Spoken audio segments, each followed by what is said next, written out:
The steam was rising before any of them moved.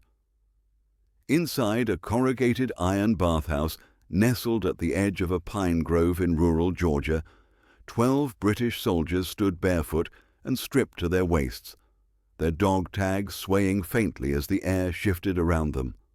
The floor beneath was slick, and the scent of rust, soap, and wet concrete clung to every breath. Above, the pipes hissed. No one dared to blink. The Americans had said nothing strange, no threats, no shouting, only a clipped order from a corporal with a clipboard, time to clean up. You'll get your kits after. But Sergeant Tilbury, scarred from 2 years in the desert and too many command posts lost to shellfire, did not believe in surface calm. Nothing about this war was ever just what it seemed. "This isn't a shower," he murmured to Private Mackey. "It's a bloody test." Mackey frowned. A test of what? Tilbury didn't answer. His jaw was locked, his hands clenched. There were no guards with rifles drawn, no barking hounds, just warm air, groaning pipes, and silence. They had heard stories, half rumor, half gospel, from other units before capture. The Americans are clever. They soften you up with comforts before they ask questions, before they break you. Beware any gesture that feels kind. Someone had even claimed they faked executions just to gauge reactions. So when the pipes rattled and the water started to flow, hot, steady, and unscented, nobody moved. Private Ellis, barely 19, stepped forward first, the youngest of them. Captured not long after arriving in Tripoli, he had not yet learned how to flinch at every unfamiliar sound. He stuck his hand under the stream, then recoiled. "It's hot," he whispered. "It's real." The men behind him looked on, motionless. Then Corporal Merton stepped in. The water struck his back. His breath caught. Then, no soap in Tunis ever felt like this. One by one, the others followed. Soon, the sound of water slapping skin echoed across the tiled walls. It was an orchestra of disbelief. A man began to laugh, not with humor, but the kind of laughter that erupts when tension breaks too fast and the soul can't catch up. Another leaned forward, pressing both hands flat to the wall, sobbing without shame. The American corporal, watching from the corner, looked confused. "They all right?" A translator, standing nearby, adjusted his glasses and said quietly, "They thought it might be a trap." "A trap?" "It's a bath." "No, sir," the translator said. "They thought it might be gas." The corporal went pale. Jesus Christ! But it wasn't poison. It was just water, hot, clean water, falling in sheets across shoulders that had only known dust and blood for months. After, the men were handed towels, soft, white, and dry. New uniforms came next. Grey trousers, cotton shirts marked PW. No chains, no manacles, just fabric. One soldier rubbed his face with a towel like it might vanish if he didn't use it fast enough. That night, Ellis wrote on a scrap of paper torn from a ration box, "I've seen lads torn apart by mortars. But today, I broke over soap." The train that had carried them here had left behind a different silence. Rattling through the pine belts and cotton fields of Southern America, its windows too dusty to see through, it had the feel of finality. Inside, the British POWs sat shoulder to shoulder, some staring at the floor, some murmuring prayers, some watching the light slant across the iron walls as the sun moved west. They had been captured in waves, some during the failed defense of Tobruk, others in Italy during the early Allied push. Their common denominator was exhaustion. Their future was unknown. Rumors traveled faster than news. America would interrogate you till you cracked. They fed you well just to see what you'd say under comfort. They'd make you feel safe, then ask the real questions. So when the train ground to a halt just past a wooden sign that read Fort Glenview, No one relaxed, especially not Tilbury. The doors opened to heat and stillness. No barking orders, no dogs, just the faint sound of a cow lowing somewhere beyond the tree line. A young American private, barely 20 and sunburnt, stepped forward, holding a clipboard in one hand and a canteen in the other. He offered water to the first man down the steps. "Welcome to Georgia," he said. His voice was cautious, his accent thick. "You'll be all right here." The British soldier blinked, took the water, nodded once. It wasn't kindness, not yet, but it wasn't cruelty either, and for men trained to expect one or the other, that was worse. It was something in between, something strange. The camp itself resembled a summer camp more than a prison. Rows of wooden barracks stretched into the tree line. A mess hall stood near a laundry shed. There were fences, yes, and towers, but the guards were relaxed, rifles slung casually, not raised. At roll call, an officer addressed them through a translator. "You will work, eat, and rest. You are not slaves. You are prisoners of war. You will be treated according to the Geneva Convention." Merton, who had watched entire towns in France ignore treaties, whispered, "Yeah? We'll see." The food came next. Bread, beans, even coffee. No one touched it at first. Ellis took the first sip, then Merton, then Tilbury. Eventually, everyone ate. That night, as they settled into beds with real mattresses, the barracks were hushed. It wasn't peace, not yet, but it wasn't fear either. They slept with one eye open, just in case. But the water had been hot, and the towels had been dry, and no one had asked them anything yet. At first glance, the camp was unremarkable. The wooden barracks were laid out in perfect rows. The fences were upright but not menacing, and the guard towers seemed more like oversized hunting stands than instruments of control. It looked, strangely, unfinished, as if war had stopped just short of arriving here. To the men inside, this absence of menace was harder to process than cruelty. The first morning, Reveille came not with a boot slammed against a bunk, but with a gentle clang of a bell outside and the faint scent of coffee drifting through the wooden slats. One man sat up, blinking into the sun-drenched rafters. "Is it morning already?" "Apparently," came a voice from another bed. Still no screaming. They rose slowly, uncertain of what was expected.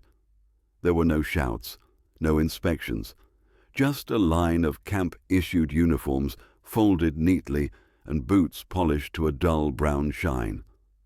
Each bunk had been stocked with a towel, a tin plate, and a note that read simply, "Breakfast, Mess Hall, 0600. Sergeant Tilbury stood at the threshold of the barracks and surveyed the grounds. Guards leaned on fence posts, chatting among themselves. Their rifles were slung low, loosely cradled like tools rather than threats.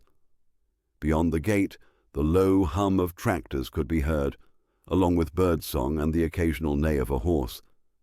It was unnerving. At the mess hall, the smell of eggs and baked beans filled the air. Bread was warm. Coffee, hot. Mackie whispered, "They feed us better than the mess in Dover." Tilbury grunted, then took a sip of the coffee. He didn't speak for a long time. Then, "Real." "Real?" "The coffee. It's real." They ate in near silence, the clink of metal utensils the only sound in the room. A few men shot glances toward the guards stationed at the exits, but the guards didn't watch them. They were sipping from their own mugs, reading newspapers, tapping fingers along with the radio humming faintly from a speaker in the corner. Swing music, American swing. Ellis leaned across the table. If this is brainwashing, they're doing it wrong. After breakfast, the work assignments began. Each man was given a slip of paper and a location: garden detail, latrine service, laundry duty, barn crew, or field labor. No yelling, no marching, No threat of punishment for refusal, just instructions. And yet every single one complied. They worked the first day cautiously, always glancing over shoulders, expecting traps. But none came. Those assigned to the gardens found tidy rows of tomatoes, okra, and squash.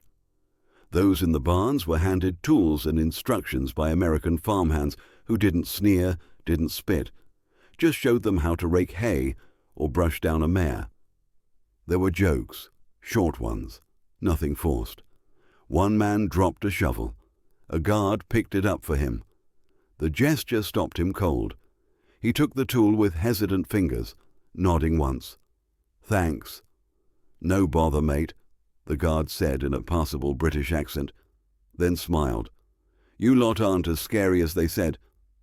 By the end of the day, a few of the men had started talking, quietly, in pairs, not about escape or survival or hunger, about the music.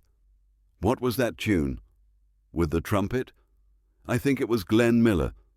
No, the one after, with the singer. A woman's voice, that was Ella Fitzgerald. They started listening every night. The camp's central radio, mounted near the kitchen, played long into the evenings. Jazz, swing, crooners. The Americans even whistled along, and soon so did some of the prisoners. A guard strummed a harmonica one evening near the perimeter. It echoed across the camp like a secret. A British corporal named Rawlings hummed back a tune from home, something between a marching song and a lullaby. The next night, the harmonica came again. This time, Rawlings sang. It wasn't surrender. It wasn't allegiance. It was something stranger, recognition. Work continued. Days turned into routine. They earned camp scrip, strips of printed paper that acted as money. With it, they bought chocolate, cigarettes, tooth powder. One man found Coca-Cola at the camp store. He stared at the bottle like it was gold. Merton held it up to the sun. "We used to joke about this back in Bristol. Never thought I'd taste it in a bloody prison." He sipped. His face tightened, then relaxed. "It tastes like a holiday," he said. Some of the guards shared cards on Sundays. The POWs played too. Rules crossed borders. Laughter came easier. The fence still stood, but the barbs felt duller. One day, Tilbury was asked to help lift crates with an American staff sergeant. They worked in silence for a while before the sergeant finally said, "Where were you stationed?" "Alexandria," Tilbury said. The American nodded. "My brother was there." "Naval officer. Said it was hell, it was," Tilbury said. They didn't speak again. But as they finished, the sergeant clapped him on the back, briefly, solidly, then walked away. It was the first time anyone had touched Tilbury without violence in almost a year. That night, Tilbury wrote on the back of his duty slip, "I don't know what this is. But it's not war." The final sign that the world had shifted came 2 weeks later. After dinner, as the sun dipped behind the trees, the prisoners heard music, different music, a scratchy, distant version of Silent Night rising from a phonograph on the guard tower. It wasn't December, it wasn't Christmas, but the soldiers listened. Some sang along, and that night, for the first time since the ship that carried them from Italy to the Gulf of Mexico, no one dreamed of interrogation. They dreamed of home, not because they were afraid, but because, against every lesson war had taught them, they had been shown something else, something close to dignity. The news came quietly. No sirens, no gunshots, just a change in the way the guards stood, the way the morning orders were given. A folded newspaper on the mess hall table bore the headline, "Germany surrenders, May 8th, 1945. Private Ellis stared at it as though it might catch fire. He read the words twice, then passed the paper down the table without a word. Sergeant Tilbury didn't even read it. He just sipped his coffee, then stood and walked outside. The camp felt colder that morning, despite the sun. Birds chirped, the harmonica still played, but the world had shifted. War, it seemed, had ended, yet none of them felt free. They assembled by the barracks as instructed. Captain Moore, the American officer in charge of the camp, stood before them in his pressed uniform. The translator stood beside him. "You are no longer prisoners of war," the translator said in clipped English. A long silence followed. "Then what are we?" asked Merton, half under his breath. No one answered. There were cheers in the town outside the camp that night. Bonfires, fireworks, music. The prisoners watched from behind the wire, the celebration reflected dimly in their eyes. For them, it wasn't liberation. It was something else. Loss of purpose, of clarity, of identity. Because now the question no one wanted to ask had to be faced. What will we go back to? The orders for repatriation came fast. Within weeks, the first buses rolled through the gate. Men lined up, bags packed. Some had photos, others had letters. A few had nothing at all. Before boarding, they were allowed to write one final note. Short, censored, and likely never delivered. Tilbury scribbled a sentence on the back of a cafeteria receipt. "We came expecting hate. We leave having tasted something else. I don't know what to call it." The guards shook their hands. Some hugged. There were tears, some silent, some gasping. The Americans stood at attention as the buses pulled away. No one saluted. Germany was not what they remembered. The cities were shadows, burned, broken, and crawling with the hungry. The train from Bremen to Hamburg passed through scorched villages, hollow factories, and fields dotted with graves. At the border, Red Cross workers handed them parcels. One guard from the American camp held onto his rations and gave his parcel to a mother on the train platform. The woman stared at him like he was mad. "From Texas," he said. She took it. At home, if it could be called that, the stories began to unravel. When the returning POWs spoke of what they had seen in America, of the clean beds, the soft music, the hot water, the respect, they were met with suspicion. "Impossible," said one neighbor. "You were brainwashed," said another. A cousin spat at Tilbury's boots when he returned to Bristol. "While we starved and buried our dead, you were eating steak in the enemy's house?" "I was still a prisoner," Tilbury whispered. "But you're smiling." That was the crime, that somewhere in the enemy's hands the soldier had found something the Reich never gave him: mercy. Years passed. Some men stayed silent. Others wrote memoirs, quiet ones, published in small presses, ignored by national papers. One former corporal wrote to the camp in Texas 10 years later. He addressed it simply, "To the man who played the harmonica at dusk." He received no reply. Another emigrated to Canada and opened a bakery. He sold Coca-Cola in glass bottles and had a poster of Ella Fitzgerald in the window. When asked why, he'd say, "She saved my mind before I ever heard her voice." Tilbury never went back to America, but every winter, when the nights grew long, he would place a kettle on the stove and wait until the steam rose in thick white clouds. Then he would step into the bathroom, close the door, and run the shower as hot as it could go. Not to clean, to remember. Because in that first blast of steam, he was no longer the prisoner. He was the boy from Bristol again, given a second birth not by freedom, but by decency. The truth of captivity is often defined by the captor. For the men who arrived in America expecting torture, their survival came not from resistance, but from the shattering of every expectation. They discovered that the most powerful weapon in war is not fear, or steel, or strategy, but mercy. The kind that wounds and heals all at once.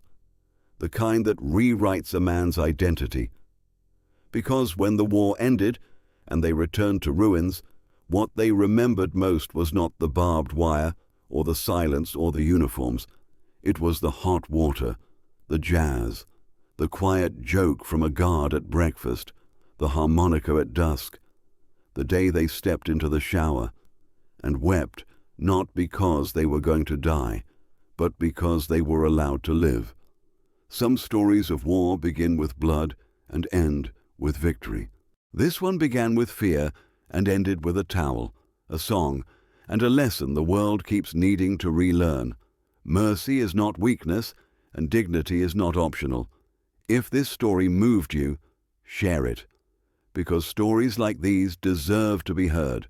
They're the quiet ones, the human ones, the ones that remind us that even in war, a small act of kindness can change the course of a life. Subscribe for more true stories the history books left behind, and leave a comment if you've ever heard one that changed how you see the world. Like, share, remember.